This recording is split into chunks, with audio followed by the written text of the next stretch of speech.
सदी का भारत, इसकी नींव इस आधुनिक रेल बजट में दिखाई देती है। नमस्कार, इस खास पेशकश में आपके साथ मैं हूं श्वेता एस त्रिपाठी। नमस्कार, मैं हूं शेखर त्रिवेदी। देश की नई सरकार का रेल बजट आ चुका है और इस रेल बजट में मोदी इफेक्ट साफ साफ दिख रहा है।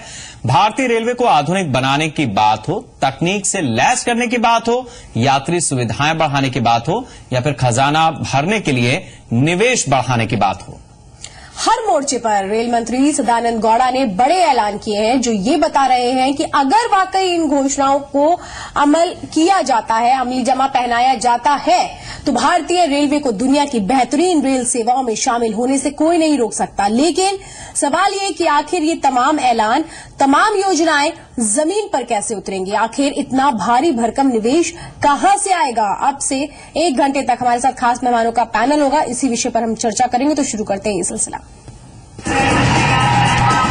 21वीं सदी का भारत, इसकी नींव इस आधुनिक रेल बजट में दिखाई देती है। जैसा कि पहले ही उम्मीद की जा रही थी कि रेल बजट लोक लुभावन नहीं होगा, लेकिन हाँ, इस रेल बजट से भारतीय रेलवे की तस्वीर और तकदीर बदलने की उम्मीद जरूर जग उठी है। ऐसा इसलिए क्योंकि इस बजट में न तो सख्त फैसलों से परहेज किया गया है और न ही बड़े कदमों से। तो क्या माना जाए कि भारतीय रेलवे के अच्छे दिनों की बुनियाद रख दी गई है?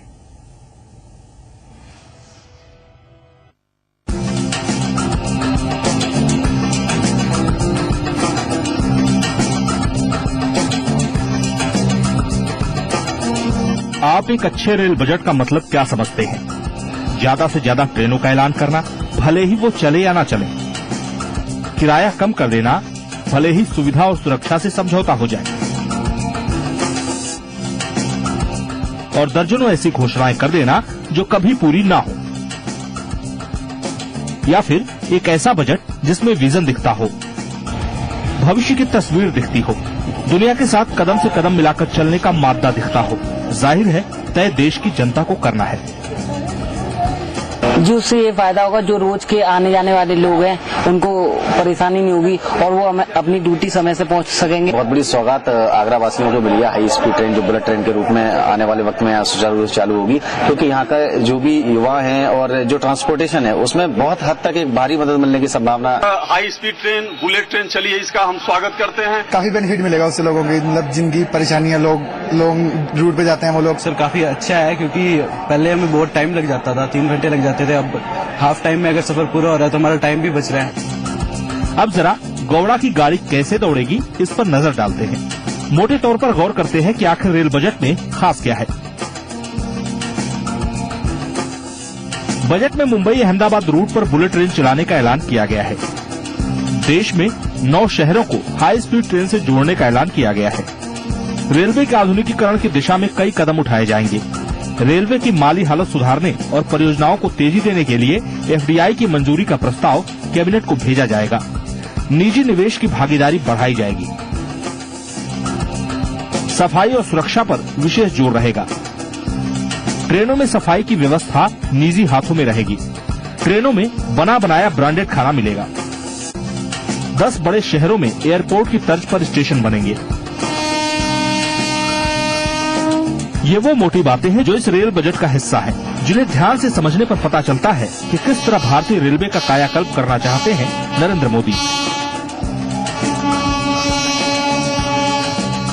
रेलवे सिर्फ यातायात का साधन नहीं है। रेलवे भारत की विकास यात्रा का ग्रोथ इंजन है। विश्व व्यापार के लिए ये जो इनिशिएटिव लिए गए हैं वो भारत की आर्थिक संप्रदा के लिए एक बहुत बड़ी ताकत बनेंगे। एफडीआई से क्या होगा? रेलवे में ऑपरेशंस को छोड़कर बाकी सभी सेक्टर्स में एफडीआई का प्रस्ताव है। लगातार घाटे से जूझ रही रेलवे के लिए एफडीआई दरअसल एक संजीवनी का काम करेगी, क्योंकि इससे न केवल तयशुदा वक्त में परियोजनाएं पूरी हो पाएंगी बल्कि जवाबदेही भी तय होगी। यानी फिर सियासी बहानेबाजी के लिए कोई गुंजाइश नहीं बचेगी कि आखिर परियोजनाएं पूरी क्यों नहीं हुई। निजी निवेश से क्या होगा? निजी निवेश की गुंजाइश परियोजनाओं से लेकर यात्री सुविधाओं तक के लिए काम करेगी। ब्रांडेड आउटलेट्स का बना बनाया खाना मिल पाएगा और गुणवत्ता की अगर वक्त वक्त पर जांच हो तो यकीनन ये रेलवे के खान पान व्यवस्था में क्रांतिकारी पहल होगी। वहीं परियोजनाओं में निजी भागीदारी से रेलवे में भी कारपोरेट कल्चर विकसित होगा।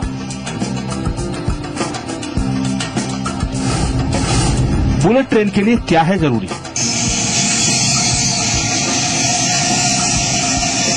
एफडीआई और निजी निवेश का महत्व दरअसल सरकार की महत्वाकांक्षी बुलेट ट्रेन परियोजना के लिए भी अहम है, क्योंकि बुलेट ट्रेन में जहां खर्च ज्यादा आता है वहीं सुरक्षा और रखरखाव का भी एक बड़ा मुद्दा है, जो परंपरागत टिपिकल सरकारी तरीकों से मुमकिन नहीं।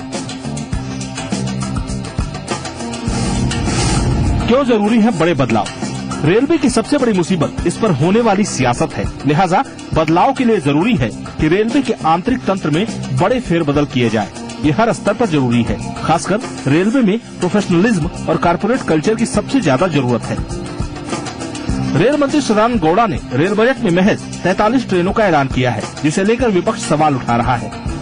लेकिन सवाल ये कि बीते सालों में जो ट्रेनें घोषित हुई हैं, वो पटरी पर आई या नहीं, यानी जरूरत नई ट्रेनों के ऐलान की नहीं बल्कि मौजूदा जो तंत्र है उसे व्यवस्थित करने की है, क्योंकि बिना इस तंत्र को व्यवस्थित किए ना तो नई परियोजनाओं के ऐलान से कुछ होने वाला है और न ही नई ट्रेनें दे देने से।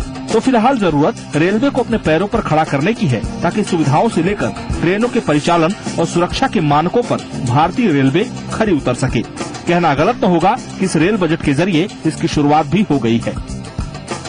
ब्यूरो रिपोर्ट, जी मीडिया। तो खास मेहमानों का पैनल भी हमारे साथ है। नोएडा स्टूडियो से आर्थिक मामलों के जानकार आकाश जिंदल जी हैं, वाराणसी से राजनीतिक विश्लेषक ए के कौल साहब हैं, देहरादून से रेलवे उपभोक्ता सलाहकार समिति के पूर्व सदस्य अनिल गुप्ता जी हैं और लखनऊ से आर्थिक विशेषज्ञ अरविंद मोहन जी हैं। आप सभी का बहुत बहुत स्वागत है। धन्यवाद। आकाश जी, मेरा पहला सवाल आपसे कि आप किस तरह से इस बजट को देख रहे हैं, क्योंकि चूंकि आप बाजार से ताल्लुक रखते हैं, तो एक तरफ बजट पेश हुआ, रेल बजट पेश हुआ और दूसरी तरफ मार्केट धड़ाम हो गया आपका। जी देखिए, पहले मैं बाजार से हटके बताऊंगा, फिर बाजार पे आऊंगा। मेरे हिसाब से बजट बहुत अच्छा बजट है। बहुत अच्छा बजट इस एंगल से है, पहले तो रेलवे की कमियां या डेफिशिएंसीज को यहां पे आइडेंटिफाई किया गया, एक्सेप्ट किया गया है कि रेलवेज के पास आज कैश क्रंच है, रेलवेज के पास फ्रेट नहीं आ रहा, रेलवे अनप्रॉफिटेबल होती जा रही है।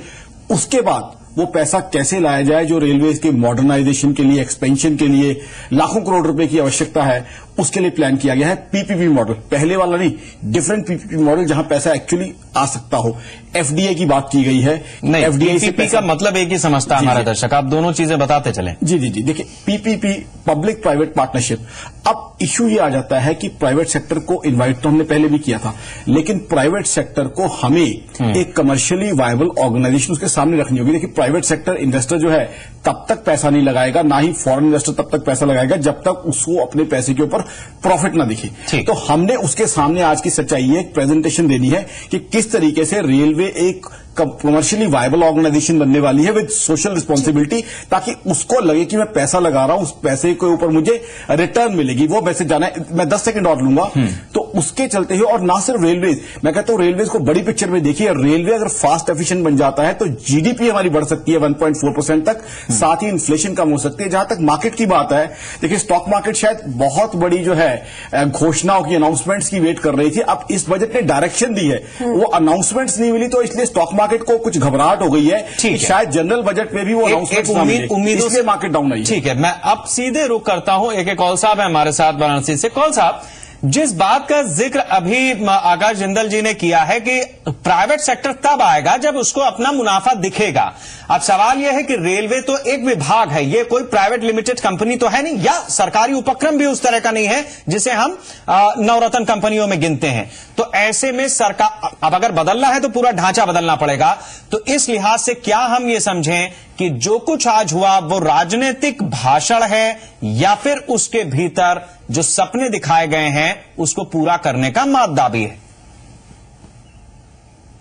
जी शेखर, शुक्रिया बहुत बहुत आपका।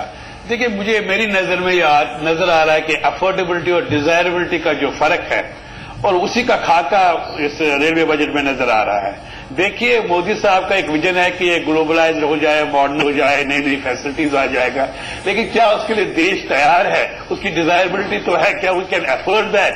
ये जो बड़ा सवाल है इस रेलवे बजट में नजर आ रहा है। आपने एक बुलेट ट्रेन दे दी है अहमदाबाद से बॉम्बे तक, तो वहां की जनता, वहां का जो सिस्टम है, जहां कंटेक्स्ट है, उसके हिसाब से तो ठीक है, लेकिन इसी तरह से आपने 58 ट्रेन का नया घोषणा की है, उसमें फिर आपने एक्सप्रेस ट्रेन भी दे दी है और प्रीमियम ट्रेन भी दे दी है। ये सब चीजें जो नजर आ रहा है कि आपका जो मन है वो मॉडर्नाइजेशन की ओर तो झुका हुआ है, लेकिन उसमें जो पीपीजी की बात हो रही है, प्राइवेट पब्लिक पार्टनरशिप है, लेकिन वो किस हद तक प्राइवेट वाले नफा चाहते हैं, फायदा चाहते हैं, क्या देश उसके लिए तैयार है? उसके लिए मुझे लग रहा है कि अगले आने वाले बजट में एक और किराया बढ़ जाएगा। कौल साहब, ये भी तो है कि देश उसके लिए तैयार है या भारतीय रेल उसके लिए तैयार है, क्योंकि यहाँ पर बिना मुनाफे, बिना फायदे के तो कोई इन्वेस्टमेंट हो नहीं सकता है। ऐसे में एक वो जो थिन लाइन है उसको कैसे डिफाइन किया जाएगा? अनिल गुप्ता जी, यही सवाल है मेरा आपसे। ये एक लाइन तो आपको क्लियर करनी पड़ेगी, क्योंकि आप अगर इनवाइट कर रहे हैं इन्वेस्टमेंट के लिए तो जाहिर सी बात है ये भी आपको बताना पड़ेगा कि किस तरीके से वो हिस्सेदारी तय की जाएगी, उसके जरिए किस तरीके से मुनाफा कमाया जाएगा। कहीं ऐसा ना हो कि सोचा तो जा रहा है आधुनिक करने का, उल्टा बोझ ही बढ़ गया। देखिए श्वेता जी, आपके इस प्रश्न का जवाब मैं बाद में दूंगा, पहले अपनी बात कहना चाहता हूं जी कि ये बजट बहुत ही निराशाजनक, कल्पनाओं पर आधारित सपने दिखाकर बेवकूफ बनाने वाला बजट है। आप उत्तराखंड के संदर्भ में अगर देखें, आज बद्रीनाथ केदारनाथ बांध में जो भौगोलिक स्थिति है, वहां सड़कें टूटी हुई हैं, सड़कें बन नहीं पा रही हैं, गांवों की कनेक्टिविटी टूटी है, वो जुड़ नहीं पा रही है, पुल क्षतिग्रस्त हुए जा रहे हैं। ऐसे में हमारे रेल मंत्री वहां पर रेलवे का सर्वेक्षण कराकर रेल चलाने की बात कर रहे हैं।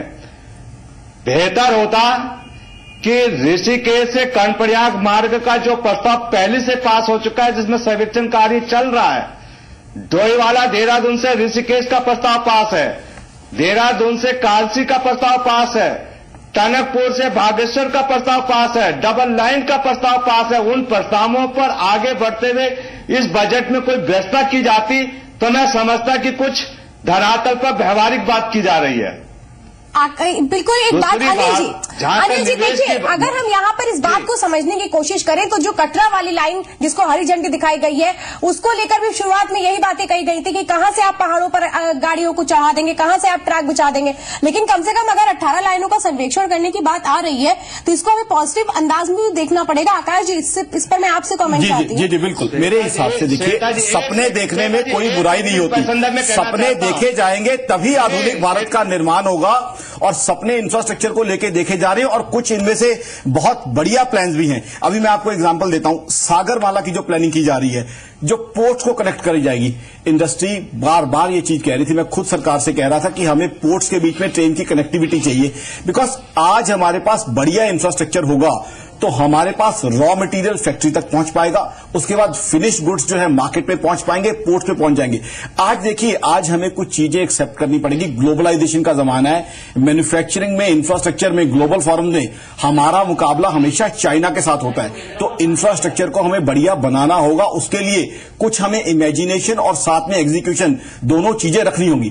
आज आप बुलेट ट्रेन की बात करें, देखिए बुलेट ट्रेन मेरे हिसाब से ठीक है, 60,000 करोड़ की प्लानिंग हो रही है कि 60,000 करोड़ उसमें लगेंगे, लेकिन एक इतना बढ़िया प्रोजेक्ट है और साथ में देखिए किस तरह की इमेज इंडिया की बना देगा। हाँ, पूरे दुनिया को दिखा देगा, यूरोप को, अमेरिका को, चाइना को, कि हाँ हम इंफ्रास्ट्रक्चर को आगे लेके जाना चाहते हैं और इंफ्रास्ट्रक्चर में हम आगे बढ़ने में विश्वास रखते हैं। आप देखिए, आज मुंबई से अगर अहमदाबाद जाना हो बीकेसी से, वहां से आपको घंटा एयरपोर्ट के लिए लगेगा, 1.5 घंटा पहले रिपोर्टिंग टाइम, उसके बाद मिल मिला के 5 घंटे लगेंगे। ये ट्रेन, ये एक्सपेक्टेशन है कि बीकेसी से चलेगी, अहमदाबाद पहुंचाएगी 2 घंटे में।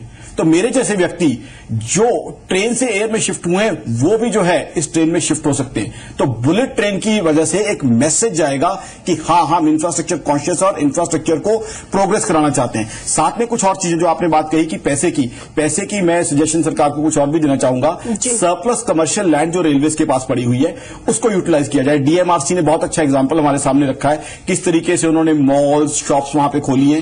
साथ में रेलवेज एक ऐसी जगह है जहां मैक्सिमम फुटफॉल है। हम मॉल्स के फुटफॉल की बात करते हैं तो यहां के फुटफॉल को यूज करने के लिए रेलवे जो कोचेज है उसके इंटीरियर्स और एक्सटीरियर्स को एड्स के लिए यूज किया जाए तो उससे भी रेवेन्यू आ सकता है। तो आई थिंक ये मॉडर्नाइजेशन में रेलवे खुद भी रिसोर्सेज दे सकती है। जरूरी नहीं कि आगे चल के किराया बढ़ाया जाए। इन्हीं रिसोर्सेज के साथ रेलवे को अल्टीमेटली कमर्शियली वायबल ऑर्गेनाइजेशन जो कमाए भी और सोशल ऑब्लिगेशन पूरी करें, हम कर सकते हैं। अनिल जी, मैं आपसे समझना चाहूंगा कि जिस बात को आकाश जी कह रहे हैं, बहुत बार ऐसा हुआ, रेलवे में विज्ञापन की बात हुई, प्लेटफॉर्म पर तमाम तरीके के बदलावों की बात हुई, बहुत सारे कॉमर्शियल एंगल उसमें जोड़े गए। इस सरकार ने नहीं, पिछली सरकारों ने जोड़े हैं। हर साल जो बजट आता है, मुझे याद है कि रेलवे ने स्वास्थ्य विभाग के साथ मिलकर के रेलवे की जमीन पर अस्पताल खोलने की बात की। वो सारे प्रोजेक्ट्स कहां हैं किसी को नहीं पता।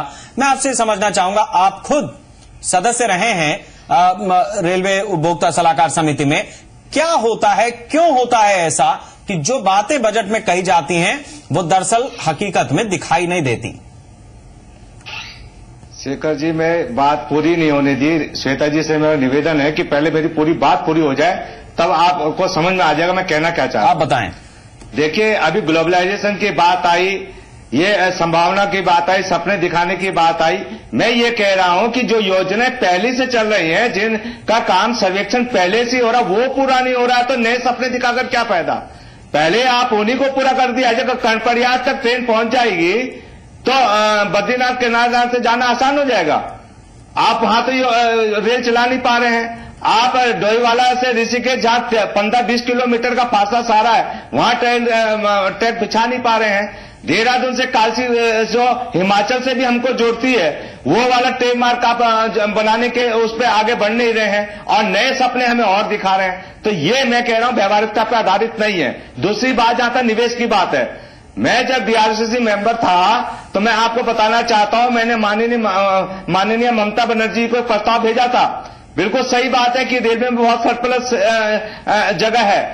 अगर आप ये देखिए कि प्रत्येक बड़े रेलवे स्टेशन में इतने पर्याप्त स्थान है कि अगर वहां पे आप एक बड़ा अच्छा होटल खोल दें और रेलवे टिकट के आधार पर ही भले जैसे आप और रिजर्वेशन की व्यवस्था करते हैं कमरों की, अगर आप उसमें उनको ठहराने की व्यवस्था करें रेलवे यात्रियों को, और तो वहां पर रोजगार भी मिलेगा और वहां पर आप जो है रेवेन्यू भी बढ़ा सकेंगे। जहां तक पीपी मोड की बात है, मैं आपको फिर बात कह रहा हूं कि नरेंद्र मोदी जी को जो चुनाव था, जो अभियान था, वो सीधा सीधा कॉर्पोरेट सेक्टर से जुड़ा था और उसी कॉर्पोरेट सेक्टर की झलक इस बजट में दिखाई दे रही है। आम आदमी की झलक इसमें नहीं दिखाई दे रही है। ठीक है, आप कह रहे हैं कि कॉर्पोरेट और पॉलिटिकल सेंस का नेक्सस हो चुका है। मैं आता हूं आपके पास, हम रुक करेंगे क्या कॉल साहब का। कॉल साहब, ये जिस बात को अनिल जी ने उठाया है, इसे आप किस तरह से देखेंगे? ये बात सही है कि राजनीति में पैसे का भरपूर इस्तेमाल होता है, हुआ है, इसमें कोई दो राय नहीं है। अपनी तरीके के पर्दे के पीछे के तमाम खेल होंगे, लेकिन क्या उसी दिशा में चीजें जा रही हैं या कुछ उससे अलग दिखाई दे रहा है आपको? देखिए, जमाना प्राइवेटाइजेशन का है, ग्लोबलाइजेशन का है, उसमें तो ये आनी थी और फिर मोदी जी का चुनाव भी इसी पैमाने पर हुआ था। इसलिए ये बात, ये कहना है कि भाई बिल्कुल प्रो पुअर बजट होगा, मुझे उससे उम्मीद नहीं थी। हम लोग जानते थे कि भाई देखिए पहले ही किराया बढ़ चुका था, तो अब वो पता दिया था किराया बढ़ेगा, वो तो बढ़ा दिए थे ये लोग। उसके बाद तो अब ये एक झलकी दिखा रहे थे कि आने वाले दिनों में आपकी डायरेक्शन क्या होगी इस रेलवे की, और वो डायरेक्शन खूब नजर आता है, वो पीपीपी होगा और एफडीआई होगा। तभी आपका जो डेडिकेटेड फ्लाइट कॉरिडोर है तभी वो बन पाएंगे। लेकिन साथ में उन्होंने ये गुंजाइश एक रख दी है कि भाई हम आपका सिक्योरिटी ठीक करेंगे, सिग्नलिंग ठीक करेंगे, आपके रेलवे प्लेटफॉर्म बढ़ा देंगे, तो कुछ का अच्छा खासा पैसा बढ़ा दिया गया है। मैं समझता हूं जो आपका जिक्र किया, पहले जिक्र किया, अगर इम्प्लीमेंटेशन होगा, सफाई का इम्प्लीमेंटेशन हो जाएगा, आपका एक्सीडेंट प्रूवन की जो फैसिलिटीज है उसको ठीक किया जाएगा, आपकी सिग्नलिंग ठीक की जाएगी, आपकी व्यवस्था ठीक कराई जाएगी, क्लीननेस ठीक करी जाएगी, तब आम लोग को कुछ नजर आ जाएगा। अदरवाइज आप लोग यही देखते हैं कि रेल कितनी मिली और किराया क्या बढ़ा। लेकिन हम लोग जो है, आप और हम लोग जो है इस तरफ की देख रहे हैं कि इसकी डायरेक्शन क्या होगी। मैं समझता हूं कि डायरेक्शन कॉर्पोरेट वर्ल्ड की ओर बढ़ते जाएगा। एक शुरुआत है ये, और आने वाले दिनों में इसका खाका नजर आ जाएगा। 5 साल बाद, 10 साल बाद उसी की ओर बढ़ रहा रहा है और ये दरारें बढ़ जाएगी। छोटे छोटे शहरों में, बड़े बड़े मेट्रो में ये दरारें बढ़ती जाएगी। अगर अहमदाबाद रिच हो जाएगा, वहीं पर बनारस के लिए कुछ नहीं मिलेगा। बनारस एक पुअर शहर रह गया है रेलवे के मामले, क्योंकि यहाँ इंफ्रास्ट्रक्चर वैसा है ही नहीं है। तो ये दरारें, जो डेवलपमेंट की दरारें हैं, वो रेलवे बजट में। आकाश जी, आप इन बातों से कितना सहमत है? अनिल जी जिस तरह से कह रही हैं कि वो तो पहले ही छवि मतलब एक तरह से दिख ही रही थी कि जो मोटिव था कॉर्पोरेट सेक्टर्स के लिए, और इसी बात को कहीं ना कहीं कौल साहब भी एक तरीके से मान रहे हैं कि जो खाई है वो लगातार बढ़ती चली जाएगी। कई शहर बहुत आधुनिक हो जाएंगे और कई विकास की रफ्तार में पीछे छूट जाएंगे, जिस तरीके से ये तमाम चीजें रखी गई हैं। कितना आप समर्थन करते हैं इन चीजों का? पहले तो क्लैरिफिकेशन दे दूं, जो एडवर्टाइजमेंट्स की बात कर रहा था वो बियरली मेरी सजेशन थी। कमर्शियल लैंड वाली भी it was a suggestion, budget का वो नहीं है। दूसरी बात, ये चीज जो एक धारणा बनाई जा रही है कॉर्पोरेट और कॉमन मैन, अंग्रेजी वाला और जो है ना वो हटा के हिंदी वाला और हमें लगाना पड़ेगा। हम हिंदी वाला और क्यों नहीं लगाते? कॉर्पोरेट और कॉमन मैन, यानी कॉर्पोरेट और कॉमन मैन दोनों का फायदा हो। देखिए, आज एक सच्चाई हमें माननी पड़ेगी, रेलवे की जो फाइनेंशियल हेल्थ है, रेलवे के पास पैसा नहीं है।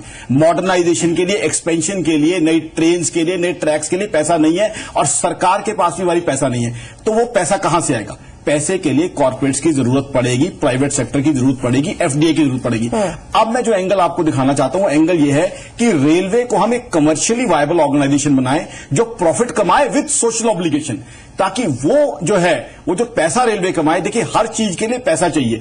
आम आदमी को जो बेनिफिट देने के लिए, हमारे बीपीएल भाई बहन जो गांव में रहते हैं दूर दरार, उनको ट्रेन की कनेक्टिविटी देने के लिए, उनको टाइम पे ट्रेन देने के लिए, बढ़िया इंफ्रास्ट्रक्चर देने के लिए, उनको साफ सुथरी ट्रेन देने के लिए, जो समय पे उनको शहर पहुंचा दे। कोई बीमार है उसको समय पे शहर पहुंचा दे। कोई गांव में हमारा भाई है जो आके दिल्ली मुंबई में नौकरी करना चाहता है, उसे वाजिब दाम पे यहां पहुंचा दे। उसके लिए क्या चाहिए? फंड्स चाहिए। तो हम दोनों को जेल करके चले। कॉर्पोरेट सेक्टर वो पैसा लगाएगा, कमर्शियली वायबल ऑर्गेनाइजेशन होगी, सोशल ऑब्लिगेशन पूरी होगी। हम दोनों को जो है आपस में एक दूसरे के अगेंस्ट क्यों पिच कर रहे हैं? इसमें दोनों एक साथ एग्जांपल आपके सामने रखना चाहूंगा आकाश जी। एक एग्जांपल, उसके बाद मुझे ब्रेक पर जाना है। जी, दिल्ली में मेट्रो चल रही है जी। मेट्रो के स्टेशन मैं इस चर्चा के बाद लेकर के आऊंगा, लेकिन जो बात आपने कही उसमें एक रूट ऐसा है जो प्राइवेट सेक्टर के हाथ में है। उस रूट का जो किराया है आप उसको देख लीजिए। उसके अलावा बाकी दिल्ली भर में ऑडी से उतरकर भी आदमी मेट्रो में चढ़ रहा है, और जो लेबर है वो भी जा रहा है, उसमें दो राय नहीं है। लेकिन जैसे ही आपने उसको, जो आपने कॉर्पोरेट और हिंदी वाला और कॉमन मैन कहा, तो उस रूट पर क्यों नहीं? उस रूट पर नहीं। मैं उसका जवाब देना चाहूंगा। मैं ये कहता हूं, कॉर्पोरेट सेक्टर से पैसा लो, कंट्रोल कॉर्पोरेट सेक्टर को मत दो, कंट्रोल सरकार के पास रहे। कौन सा ट्रैक चलना है, कौन सी ट्रेन चलनी है, कंट्रोल सरकार के पास रहे। कॉर्पोरेट सेक्टर से इन्वेस्टमेंट लो। कॉर्पोरेट सेक्टर के हाथ में रेलवेज का कंट्रोल बिल्कुल मत दीजिए, ना प्राइवेट सेक्टर के हाथ में दीजिए, ना फॉरेनर्स के साथ से। रेलवेज का कंट्रोल गवर्नमेंट के पास ही होना चाहिए। गवर्नमेंट को लोग चुनते हैं, गवर्नमेंट ही आंसरेबल है। मियरली जो हमारी और आपकी चुनी हुई सरकार है, आगा जी का कहना यह है कि कंट्रोल उसके हाथ में होना चाहिए। लेकिन सवाल यह है कि जो अभी की स्थिति है, जो उसका अपना ढांचा है, उसमें यह बात कहां तक फिट हो पाएगी और कितना आगे तक हम इसको ले जा पाएंगे। 21वीं सदी का भारत, इसकी नींव इस आधुनिक रेल बजट में दिखाई देती है। आज रेल बजट पेश हुआ है और इस रेल बजट पेश होने के बाद हम लोग सुबह से चर्चा कर रहे हैं। एक चीज जो अलग दिखाई पड़ती है वो ये कि जब ऐसी बजट पेश होने के बाद शाम तक हम लोग चर्चा करते रहते तो उसमें ये होता था कि देखिए, हमारे लिए ये नहीं किया, हमारे लिए वो नहीं किया, ये ट्रेन वहां भी जानी चाहिए थी, ऐसा होना चाहिए था, वैसा होना चाहिए था। आज चर्चा इस दायरे में नहीं घूम रही है। आज चर्चा ये हो रही है कि ये बता दिया है, वो बता दिया है, करोगे कैसे? ये फर्क है, इस बात को पकड़ कर रखिए, क्योंकि कड़वी दवा विकास के लिए जरूरी है। नरेंद्र मोदी ने ऐसा इशारा कर दिया। आज रेल मंत्री ने रेल के सफर में कड़वी दवा पिलाने की बात कह दी, यानी अब रेल किराए को समय समय पर बढ़ता देखने के लिए भी तैयार रहिए। रेल मंत्री ने क्योंकि ऐसा ऐलान कर दिया है, ये बता दिया है उन्होंने कि अगर भारतीय रेल को विश्व स्तर पर लाना है, ग्लोबलाइजेशन उस तरीके से करना है, तो फिर सोच भी उस तरीके से बदलनी पड़ेगी। I think you are all pleased by my budget. So you are telling that it should be taken some time. Rail budget पेश करते वक्त कांग्रेसियों का हो हल्ला हुआ तो अपनी भावनाओं को काबू में रखते हुए रेल मंत्री ने हंसी में विपक्षियों को समझाने की कोशिश की, लेकिन जब विपक्षी बाधा डालने से बाज नहीं आए तो रेल मंत्री ने साफ कर दिया कि ये जो भी कुछ कड़वा घूंट पिलाना पड़ रहा है उसकी वजह उनकी नाकामियां ही हैं। Madam speaker,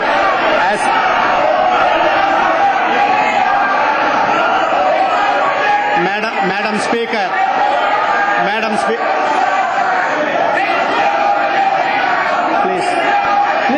please hear me. You didn't do it. Why you are fighting at us? Madam Speaker, as you know. ये हालात तब बने थे क्योंकि अपने बजट भाषण की शुरुआत ही रेल मंत्री ने कड़वी दवा देकर की थी। Here I may point out the periodic revision in passenger fare and freight rates as approved by this August House will be linked to revision in fuel prices in order to insulate the railway revenues from fuel cost escalation. तो साफ है कि प्रधानमंत्री नरेंद्र मोदी की कड़वी दवा अब rail सफर के दौरान भी लोगों को पिलाई जाएगी। इस बात के संकेत रेल मंत्री सदानंद गौड़ा ने तब दिए जब उन्होंने वक्त पर रेल किराया बढ़ाए जाने की बात कही। गौड़ा ने कहा कि रेल किरायों की समय समय पर समीक्षा की जाएगी, यानी रेल किराए में बढ़ोतरी के लिए यात्रियों को तैयार रहने की जरूरत है। हालांकि रेल बजट से पहले ही किरायों में भारी बढ़ोतरी की गई है, लेकिन ये वृद्धि अब अगले बजट तक के लिए आखिरी है, ऐसा बिल्कुल नहीं है। रेल मंत्री ने रेलवे को हो रहे भारी घाटे की वजह से ऐसा कहा है। रेल मंत्री के मुताबिक पिछले 10 सालों में रेल किराया न बढ़ने के कारण ऐसे हालात हो गए हैं कि हर 1 रुपया कमाने के लिए रेलवे को 95 पैसे खर्च करने पड़ते हैं। Funds to the tune of about 5 lakh crore, that is around rupees 50,000 crore per year for next 10 years are required for ongoing projects alone. This leaves a huge gap between what is available as surplus and what is needed. While prudent efforts should have been made to address this gap, the tariff policy adopted so far lacked rational approach. Passenger fares were kept lower than costs, thus causing loss in the passenger train operations. Rail मंत्री ने साफ किया कि UPA काल में 99 projects का ऐलान हुआ, लेकिन पूरा एक भी नहीं हुआ। रेल मंत्री के मुताबिक ये सब कुछ रेल किराया न बढ़ाने के कारण हुए वित्तीय नुकसान की वजह से हुआ है। In the last 10 years, 99 new line projects worth rupees 60,000 crores were sanctioned, out of which only one project is complete till date. In fact, there are 4 projects that are as old as 30 years, but are still not complete for one reason or another. Bar bar rail किराया बढ़ाने की ये कड़वी दवा अगर railway के रोग को दूर कर दे तो अच्छा है, नहीं तो सरकार को ये समझने की भी जरूरत है कि भारत के लोग इलाज बेहतर न मिलने पर डॉक्टर बदलने के भी आदी रहे हैं। ब्यूरो रिपोर्ट, जी मीडिया। रेल बजट में मोदी सरकार ने कई घोषणाएं की हैं, जिसमें बुलेट ट्रेन, पीपीपी मॉडल और रेल में ब्रांडेड खाना परोसने की बात कही गई है। बजट में आम लोगों के लिए क्या है खास? रेल राज्य मंत्री मनोज सिन्हा से जी मीडिया ने खास बातचीत की। मोदी के रेल बजट में इस बार मुसाफिरों को बहुत कुछ मिला है, लेकिन कुछ ऐसी चीजें हैं जिनको जानना बहुत ज्यादा जरूरी है। रेल राज्य मंत्री मनोज सिन्हा हमारे साथ मौजूद हैं। मनोज जी, सबसे पहला सवाल मेरा यही है कि पैसेंजर एमिनिटीज की बात की जा रही है इस बजट में, हर बार की जाती है। इस 1 साल में लोगों को देखने को क्या मिलेगा? पैसेंजर एमिनिटी केवल घोषणा नहीं है हमारे लिए, मुझे लगता है कि कमिटमेंट है वो हमारा, और जिसकी झलक आपको इस बजट में दिख रही होगी। सफाई पर पिछले लोकेशन से लगभग 40% ज्यादा एलोकेट किया है, पैसेंजर एमिनिटी में 20% बढ़ा दिया है, और सेफ्टी में भी लगभग 13% से ज्यादा बढ़ा दिया है। बुलेट ट्रेन, लोग बहुत ज्यादा उत्सुक थे इस बात पर जानने के लिए कि हो सकता है कि ये बता दिया जाए कि कब डेडलाइन है, रूट बताया गया है, डेडलाइन कुछ तय हो पाएगी? डेडलाइन आज बताई भी नहीं जा सकती है। 2 सर्वे हुए हैं दिशा में, जिसमें एक की रिपोर्ट आ गई है, दूसरे की रिपोर्ट अगस्त के अंतिम सप्ताह तक, माने अगस्त अंत तक आने वाली। परियोजना को प्रारंभ करने के लिए शुरुआती 100 करोड़ रुपया इस बजट में दे दिया गया है। मनोज जी, कैटरिंग को लेकर के बहुत डर्टी पिक्चर है रेलवे की, और जी ने दिखाई भी थी वो डर्टी पिक्चर, उसमें कैसे सुधार होगा, उसमें क्या तैयारी है रेलवे? देखिए, देश भर के जनरल मैनेजर्स को, डीआरएम्स को दिन भर के लिए बुला करके उनसे इस सवाल पर जो मुख्य 3-4 विषय हैं, इन पर हम लोगों ने बातचीत करके और सबकी सलाह ली थी। ब्रांडेड आउटलेट्स को आप ला रहे हैं, शामिल कर रहे हैं? निश्चित रूप से शामिल कर रहे हैं। लोगों को कम से कम साफ सुथरा हाइजीनिक खाना मिले, ये तो न्यूनतम आवश्यकता होनी चाहिए। महिलाओं की सुरक्षा को लेकर के लेकिन कुछ खास देखने को मिला, सिर्फ इसके अलावा कि 4000 महिला सुरक्षाकर्मी भर्ती की जाएंगी। मोबाइल फोन उन्हें दिया जा रहा है, ये भी महिला सुरक्षा की दिशा में ही कदम है, ताकि जरूरत की स्थिति में वो नंबर उपलब्ध रहे और कोई महिला या लड़की अकेले है तो वो तुरंत उन्हें फोन से सूचित करेगी, फिर उसकी मदद के लिए वो लोग रहेंगे। एक आखिरी सवाल मेरा ये कि आप मान के चले हम कि अगले 6 महीने किराया नहीं बढ़ने वाला है? किराया बढ़ाने का कोई प्रस्ताव तो विचाराधीन है नहीं। आपको एक एफएसी चलता है ना, फ्यूल एडजस्टमेंट कंपोनेंट, जब बढ़ गया तो बढ़ा देंगे। चलता है, वो चलेगा ही। मतलब डीजल बढ़ा तो फिर किराया बढ़ेगा? ऐसा है कि ये हमने नहीं किया, पहले से ये व्यवस्था है और वर्ष में 2 ही बार इसके आधार पर मूल्यांकन होता है। शुक्रिया हमसे बात करने के लिए। वैसे लोग कह रहे हैं कि कोई दिक्कत है नहीं, अगर फ्यूल एडजस्टमेंट बढ़े भी, किराया बढ़े भी, तो सुविधाएं बढ़े तो कोई दिक्कत नहीं है। राहुल सिन्हा, जी मीडिया, दिल्ली। तो जिस तरह से किराए में बढ़ोतरी एक बार फिर से हो सकती है, जिस तरह की बात सामने आई है, हम सीधे रुख करते हैं लखनऊ से। हमारे साथ अरविंद मोहन जी जुड़े हैं, अर्थशास्त्री हैं। अरविंद जी, मैं आपसे समझना चाहूंगा कि जिस बात को रेल मंत्री अभी रेल मंत्री बता रहे थे कि किराया बढ़ सकता है, फ्यूल वगैरह के अगर दाम बढ़ते हैं तो उसमें एडजस्ट हो सकता है, जो आज बजट रेल मंत्रालय की तरफ से रखा गया है उसमें जो बातें कही जा रही हैं, हर कोई ये पूछ रहा है कि साहब ये करोगे कैसे। कोई आज इस बजट की इस तरह से आलोचना नहीं करा कि साहब हमें ये नहीं मिला या हमारे क्षेत्र को ये नहीं मिला, ये बातें कहीं पीछे जा चुकी हैं। अब सवाल यह है कि सरकार ने तो बताया कि साहब हम ये करेंगे, सरकार क्या वाकई वैसा कर पाएगी? उस दिशा में क्या आपको लगता है कि सरकार जो फंड जुटाने की कोशिश हो या सुविधाएं बढ़ाने की बात हो या एक नियत होती है, वो नजर आती?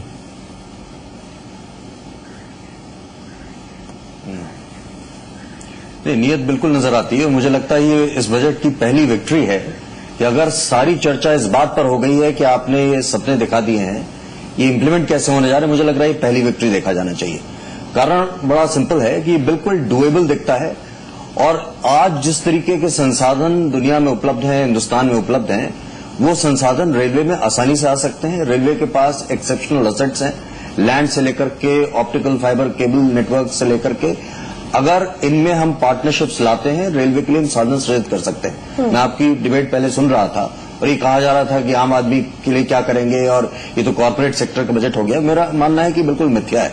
इसलिए मिथ्या है कि आम आदमी की मदद हम कैसे करेंगे? क्या पॉवर्टी डिस्ट्रीब्यूट करके, गरीबी बांट करके हम करने जा रहे हैं? आम आदमी के लिए एक छोटा सा एग्जाम्पल ले लीजिए, उसको बिजली चाहिए। बिजली आज आप कितनी भी कोशिश कर लीजिए नहीं आ सकती है, क्योंकि कोयले के ढोने के लिए जो हमारे पास साधन उपलब्ध हैं वो मात्र 16% आवश्यक कोयला ढो पाएंगे बिजली उत्पादन करने के लिए।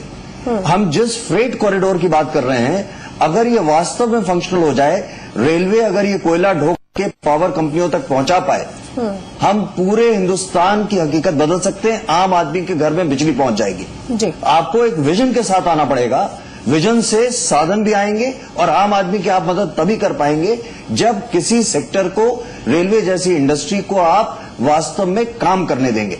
हमने 10 साल से सिर्फ डिक्लेरेशन सुने हैं और जैसा भी रेल मंत्री बता रहे थे कि 90 से ज्यादा योजनाएं शुरू की जाती हैं, आज तक हम कोई कंप्लीट नहीं कर पाते। अगर बजट आफ्टर बजट हम सिर्फ डिक्लेरेशन सुनना चाहते हैं तो फिर वैसे ही बजट आप ला सकते हैं। मेरा मानना है कि एक अच्छा विजनरी बजट है और अगर इसको सीरियसली इंप्लीमेंट करने की कोशिश की जाएगी, हिंदुस्तान के रेलवे की हकीकत बदल सकता है, हिंदुस्तान के विकास की और गरीबी उन्मूलन की हकीकत बदल सकता है। आकाश जी, एक सवाल मैं करना चाहती हूँ कि हम अगर नरेंद्र मोदी को ही देखें, अगर उनके भाषणों को गौर करें, चुनाव से पहले जो वो कहते थे, स्किल्ड इंडिया की बात वो कहते थे, आज इस बजट में भी हमें स्किल डेवलपमेंट पर खासा जोर नजर आया जब ये बात हुई कि रेलवे यूनिवर्सिटी बनेगी, टेक्निकल नॉन टेक्निकल ट्रेनिंग वहां पे दी जाएगी। तो हर ओर तो ध्यान है कि आप, ऐसा नहीं है कि हम सिर्फ इन्वेस्टमेंट की बात कर रहे हैं, हम ये भी कह रहे हैं कि इन्वेस्टमेंट तो हो रहा है, लेकिन अगर पुराना ढर्रा नहीं बदला गया तो उस इन्वेस्टमेंट का क्या फायदा है, उस ओर भी तो सोचा जा रहा है। तो एक विजन और मिशन बिल्कुल क्लियर नजर आता है। जी हाँ, बिल्कुल नजर आता है। और उससे पहले एक छोटी सी और चीज क्लैरिफाई कर दूं, जो किराए बढ़ने की बात आ रही है, देखिए मैं अभी जो पैसेंजर फेयर्स बढ़े हैं उसमें 10% इंक्रीज हुए, 4.2% फ्यूल एडजस्टमेंट कंपोनेंट है, फ्रेट में भी 1.5 है। अब वो मात्र ये है कि अगर डीजल की प्राइसेस बढ़ते हैं, देखिए क्रूड ऑयल है जो हम इंपोर्ट करते हैं, तो अगर डीजल की प्राइसेस बढ़ जाते हैं, इनपुट कॉस्ट बढ़ जाते हैं, तो उसके अंदर जो है अब मार्केट से चीजों को लिंक करना पड़ेगा। अब डीजल के प्राइसेस बढ़ते हैं तो और चीजों के जो ऑल्टरनेटिव मीन्स ऑफ ट्रांसपोर्ट है उनके भी किराए जाते हैं, तो रेलवे को भी जो है किराए तो बढ़ाने पड़ेंगे, क्योंकि रेलवे भी अगर लॉस खाती रहेगी तो अल्टीमेटली वो लॉस किसका है? रेलवे का लॉस भी अगर डेफिसिट में जुड़ता है तो डेफिसिट भी आम आदमी का ही है। अब आपने बात की स्किल डेवलपमेंट की, बिल्कुल मैं इस चीज से सहमत हूं।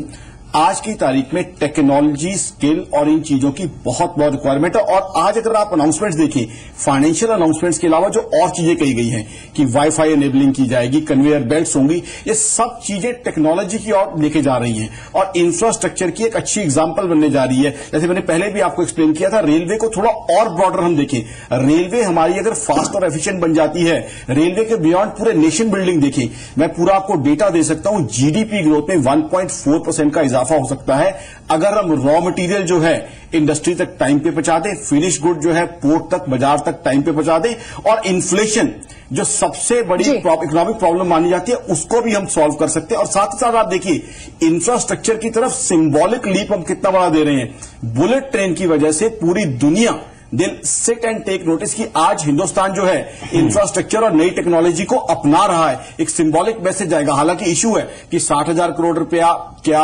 जापान की तरफ से आएगा, कहां से आएगा, कब आएगा वो पैसा, वो कई इश्यूज हैं जिनके अभी जवाब हमें मिलने हैं, कहां से उसकी फंडिंग होगी। But I think it's a great step in the right direction. ठीक है, इसके अलावा ऐसा नहीं है कि ये सारी चीजें पहली बार ही हिंदुस्तान में कुछ हो रही हैं, हम कुछ कर भी चुके हैं, हमें पलट कर देखने की भी जरूरत है। एक दिन दिल्ली में मेट्रो का प्रोजेक्ट शुरू हुआ था, एक दिन कोंकण रेलवे लाइन बिछना शुरू हुई थी।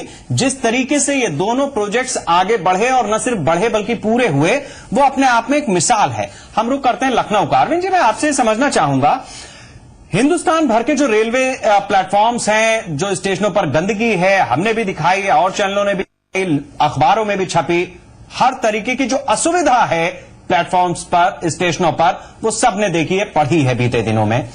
उसी के सामने हमारे दिल्ली मेट्रो भी खड़ी है, जहां के प्लेटफॉर्म साफ हैं, सुरक्षा बहुत अच्छी है, खाने पीने की चीजों को आप भरोसे के साथ खरीद करके खा सकते हैं, सीसीटीवी में बैठकर आप कॉफी भी पी सकते हैं। अब सवाल यह है कि एक जगह अगर ऐसा हो सकता है तो हिंदुस्तान के बाकी जगहों पर क्यों नहीं? क्या ईश्वरीधरन पैदा होना बंद हो गए हैं?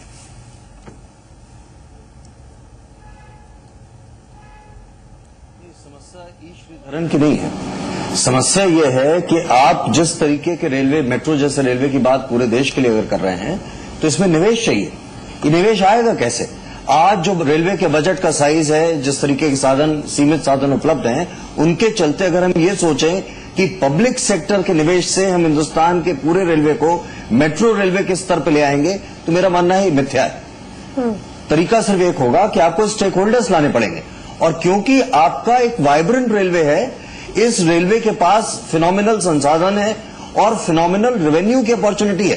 करोड़ों आदमी इसमें आज इसकी सेवा का उपभोग करता है।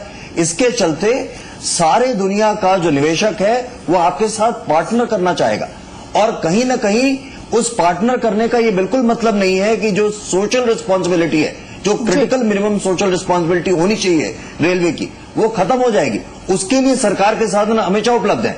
जो आप एडिशनल फैसिलिटी देना चाहते हैं, इसके लिए आपको प्राइवेट सेक्टर के साथ पार्टनर करना ही चाहिए, और जितना पब्लिक सेक्टर नेशनलिस्ट है, देशभक्त है, उतना ही आपको मानना होगा कि प्राइवेट सेक्टर भी देशभक्त होगा। आपको एक ब्लूप्रिंट लाना पड़ेगा और स्टेक होल्डर्स के लिए ट्रांसपेरेंट तरीके से किसका क्या रोल होगा ये निर्धारित करना होगा। आज आप अगर डिफेंस सेक्टर को देखिए, डिफेंस सेक्टर को आप कहते हैं बहुत स्ट्रेटेजिक है और बड़ी सीक्रेसी होती है। कहां से सामान खरीदते हैं? विदेश के प्राइवेट सेक्टर से खरीदते हैं, आपको कोई इतराज नहीं है।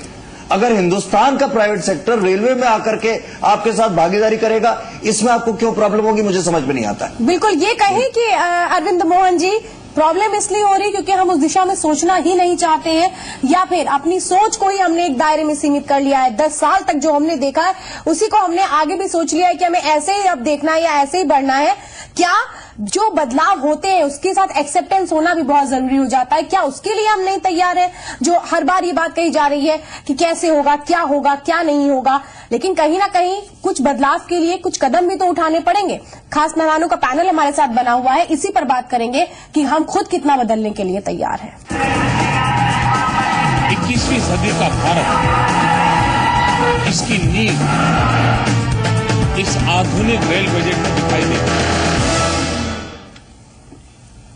तो मोदी की रेलगाड़ी किस तरीके से अब आगे बढ़ेगी, क्योंकि बहुत बड़ी संभावना इस बात की है, जो बातें कही गई हैं, जो सपने दिखाए गए हैं, अगर वो सच हो जाते हैं तब तो वाकई भारतीय रेल की भी दशा बदल जाएगी और देश की दिशा तो अलग ही हो जाएगी। एक तरीके से ये कहें कि हम उस स्तर को छू लेंगे जिसकी कल्पना की जाती थी, जिसकी सपने की बात की जाती थी, लेकिन उसको अमली जामा अगर पहनाया जाता है तो बहुत कुछ बदल सकता है। आकाश जिंदल हमारे साथ खास मेहमान है। हमारे साथ वाराणसी से राजनीतिक विश्लेषक के कॉल हैं, देहरादून से रेलवे उपभोक्ता सलाहकार समिति के पूर्व सदस्य अनिल गुप्ता हैं, लखनऊ से अरविंद मोहन जी हैं। अरविंद मोहन जी, एक सवाल मैं आपसे यही करना चाहती हूँ, जिस तरह से ब्रेक से पहले भी आप ये कह रहे थे, क्या हम कहें कि हम आगे बढ़ने के लिए बातें तो कहते हैं कि नहीं ये हो जाए, वो हो जाए, सब कुछ हो जाए, लेकिन सोच नहीं बदल पा रहे हैं, एक्सेप्ट ही नहीं कर पाते कि ऐसा भी हो सकता है?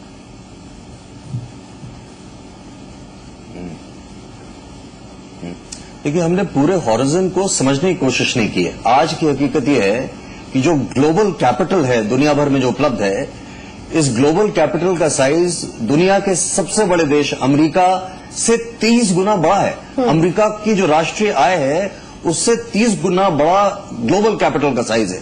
ये वो स्रोत है हमारे सामने जिसका हम इस्तेमाल कर सकते हैं। इसी तरह अगर आप हिंदुस्तान के अंदर भी देखें तो जो डोमेस्टिक कैपिटल उपलब्ध है उसका साइज बहुत फिनोमिनल है। ये एक ऐसी एनर्जी है जिसका हम इस्तेमाल करना चाहिए, और इसका इस्तेमाल करने का मतलब बिल्कुल नहीं है कि हम कॉर्पोरेट के हाथ में बिक गए या कॉर्पोरेट को हमने सारा मुनाफा दे दिया। एक बात बिल्कुल तय है कि अगर कॉर्पोरेट या ग्लोबल कैपिटल आपके साथ पार्टिसिपेट करेगा तो उसे मुनाफा चाहिए। लेकिन जो मैंने पहले एग्जाम्पल दिया था कि फ्रेट कॉरिडोर अगर आप बना रहे हैं, इसको कोई कॉर्पोरेट बनाता है, उसको मुनाफा मिलता है, मिलने दीजिए। उस मुनाफे की वजह से अगर बिजली घरों तक कोयला पहुंच जाता है और वहां बिजली का उत्पादन संभव हो जाता है, जिसकी वजह से गरीब आदमी के गांव में उसके घर में बिजली आती है, उसके उद्योग में बिजली आती है, उसका रोजगार बढ़ता है, मुझे लगता है विन विन सिचुएशन है।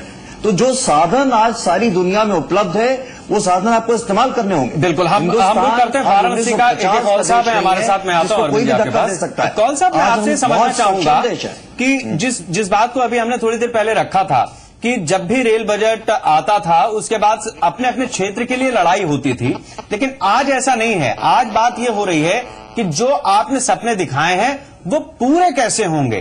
तो और जिस बात को हमारे आर्थिक विशेषज्ञ कह रहे हैं कि साहब फंड लाना है तो आपको कॉर्पोरेट से कोलैबोरेट करना पड़ेगा, उस जगह तक आपको जाना पड़ेगा। तो क्या हमारी सरकार उस चीज के लिए, उस कंट्रोलिंग के लिए तैयार है? शायद हमारा संपर्क नहीं हो पा रहा है। अनूप जी, अनिल जी, मेरा सवाल आपसे यही है। देखिए शेखर जी, आज रेलवे की आर्थिक स्थिति और निजी निवेश की बात की जा रही है।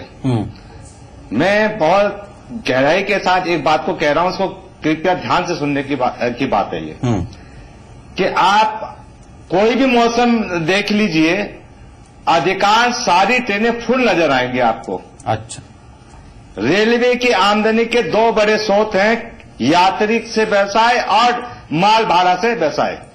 माल भाड़े के ढलाई में कोई कमी नहीं है, यात्रियों के उसमें कोई कमी नहीं, यानी आपके रेलवे को पूर्ण रूप से व्यवसाय मिल रहा है। और इतना बड़ा राष्ट्रीय उपक्रम कि लाखों करोड़ रुपए जिसकी आमदनी हो, उसकी स्थिति आज ये हो कि उसे निजी निवेश पर आधारित होना पड़े।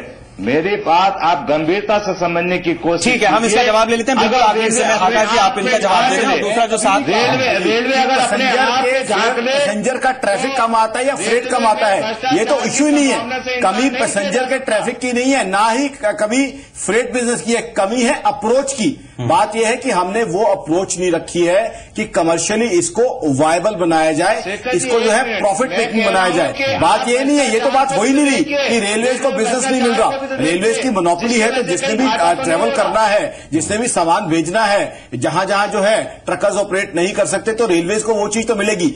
बात यह है कि हम ये अप्रोच रखें कि कमर्शियली वायबल है, उसको प्रॉफिटेबल कैसे बनाया जाए, और साथ ही साथ कमर्शियल वायबिलिटी के साथ ये सोशल ऑब्लिगेशन किस तरीके से पूरी की जाए। इसमें सिर्फ एक ही चीज है कि हमें corporate sector, private sector, foreign money को लेना है, कमर्शियली वायबल ऑर्गेनाइजेशन बनानी है, और उस पैसे से सोशल ऑब्लिगेशन जो है, सोशल रिस्पॉन्सिबिलिटी को पूरा करना है। अब छोटा सा एग्जांपल देता हूं, सागरमाला की जो प्लानिंग की गई है, मैं आपको पूरा डेटा दे सकता हूं। ये अगर एग्जीक्यूट हो जाती है 0.4% आपकी जीडीपी में इजाफा कर सकती है, और मैन्युफैक्चरिंग सेक्टर में बहुत ज्यादा रोजगार दे सकती है, जो आम आदमी को फायदा देगा, हमारे बहुत मजदूर शुक्रिया भाइयों को फायदा आकाश जी देगा। हमारे साथ इस चर्चा में जुड़ने के लिए। आप सभी मेहमानों का बहुत बहुत शुक्रिया हमारे साथ इस महत्वपूर्ण चर्चा में शिरकत करने के लिए। इस पूरी चर्चा में एक बात तो साफ है, रेलगाड़ी एक ऐसी व्यवस्था है हमारे देश की जो भारतीय है, राज्यों के बीच जाती है लेकिन भारतीय रेल कहलाती है। बहुत अच्छा हो कि जो कॉरपोरेट सेक्टर का कोलैबोरेशन सरकार चाहती है वो हो, यह भी सुनिश्चित किया जाए कि जिस तरह से पब्लिक सेक्टर यूनिट्स काम करती हैं, क्या वो प्रयोग भी इसमें हो सकता है। क्यों नहीं भारतीय रेलवे का एक शेयर मेरे पास हो, एक शेयर श्वेता के पास हो, एक आपके भी पास हो, और हम भी देखें कि अगर हमारा प्लेटफॉर्म अच्छा है तो वो हमारा है, उसका मुनाफा हो रहा है तो वो हमारा है, घाटा हो रहा है तो वो हमारा है, क्योंकि ये देश हमारा है, भागीदारी भी हमारी है। चर्चा में बस इतना ही, हम दोनों को दीजिए इजाजत, नमस्कार। इसकी नींव इस आधुनिक रेल बजट में दिखाई देती है।